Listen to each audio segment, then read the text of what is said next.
Antes de comenzar con el tema como tal, cabe mencionar que la información es extraída del libro Historia de la Crítica Literaria del escritor David Viñas Piquer, y el tema que va a tratar con lo que me tocó es el de teorías sociológicas de la literatura y el análisis sociocrítico.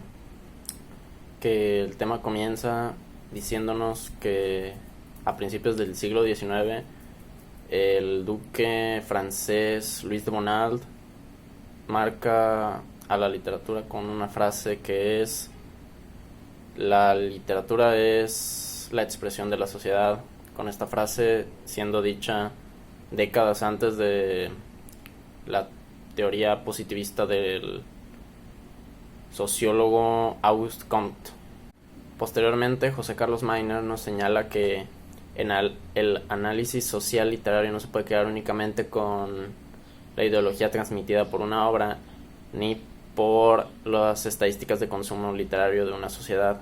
Asimismo, nos señala que los valores que sí deberían de considerarse son los de ámbito literario, como el escritor y el lector. De igual manera, nos demuestra que valores como el género, rima y métrica son valores que se deben de considerar sociales, dado a que la sociedad es la que los admite y los acepta. Y remontándonos al pasado, tenemos a Aristóteles, que nos demostraba que la literatura es una mímesis de la realidad, de la humanidad. Hablando del aspecto sociológico de la literatura y de la crítica sociológica, tenemos que lo único que las une es el interés por estudiar la sociedad y la literatura.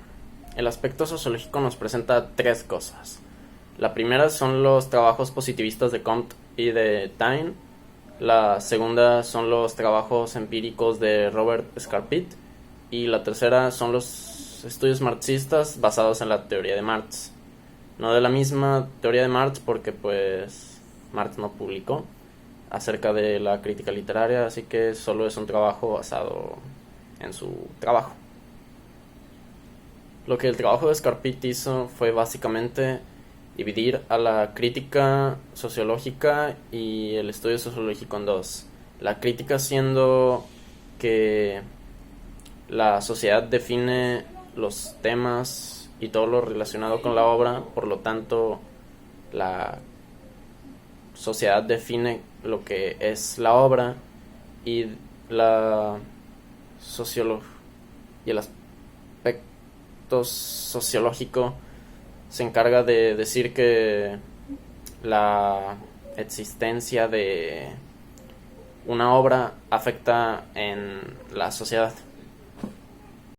Y por último está la teoría marxista, que fue desarrollada principalmente por Lukács, Benjamin y entre otros.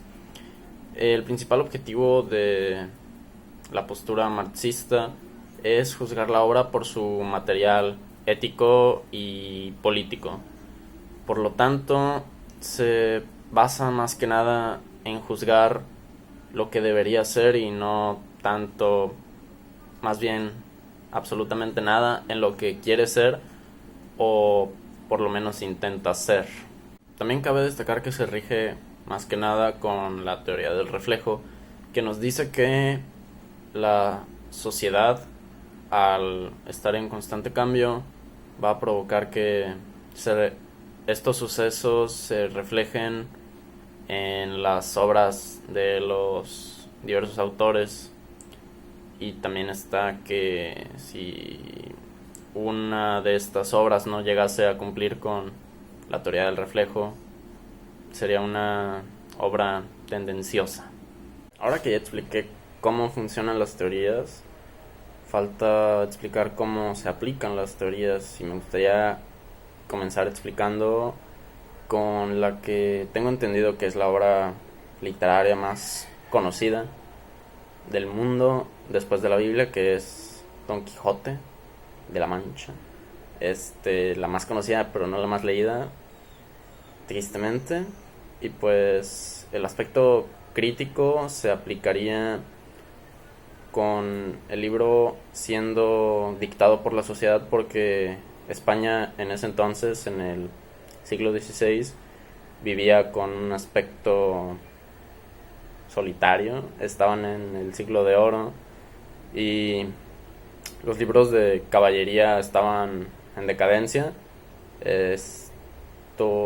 Los caballeros ya no se veían, lo único que persistían eran los duelos por el honor a muerte. Y entonces se formó de ese aspecto el libro, por el aspecto crítico. Lo que el aspecto sociológico nos diría del mismo libro es que cuando se vio publicado el libro, al contrario de lo que quería Cervantes, que era culminar con la existencia de libros de caballería, lo que hizo fue elevar la producción de libros de caballería, y eso, que tengo entendido, le molestó bastante. Y otro libro ya más moderno, que no es de origen español, es de Nueva Zelanda, si no me equivoco. Es El Señor de los Anillos, la obra de Tolkien, compuesta por 3 libros que técnicamente son uno, pero por cuestiones editoriales tuvo que dividir en 3. Y este libro, además de contarnos la historia de Frodo y Legolas y todos sus compadres, nos cuenta la historia de cómo la humanidad está cambiando. Nos muestra que con los Ents la naturaleza tiene que pelear para poder seguir existiendo, porque la industrialización con los orcos y Mordor y todo eso ya está acabando con la naturaleza, con el mundo como lo conocemos. Y la guerra es algo que, tengo entendido, fue provocada por esto mismo. La industrialización generó más armas y formas de liquidar personas. Esto pues con el aspecto crítico, porque la sociedad estaba pasando por muchos cambios y influenció de esa manera en la obra de Tolkien. Ahora, en el aspecto sociológico, a pesar de que no creo que haya una gran forma de que impacte en la sociedad de manera, por así decirlo, literal, impactó a los lectores, y esto generó una gran cantidad de fanáticos, y posteriormente las obras cinematográficas de Peter Jackson, que son mundialmente reconocidas y tienen una gran cantidad de Óscares, con la tercera película siendo de las películas con la mayor cantidad de Óscares también.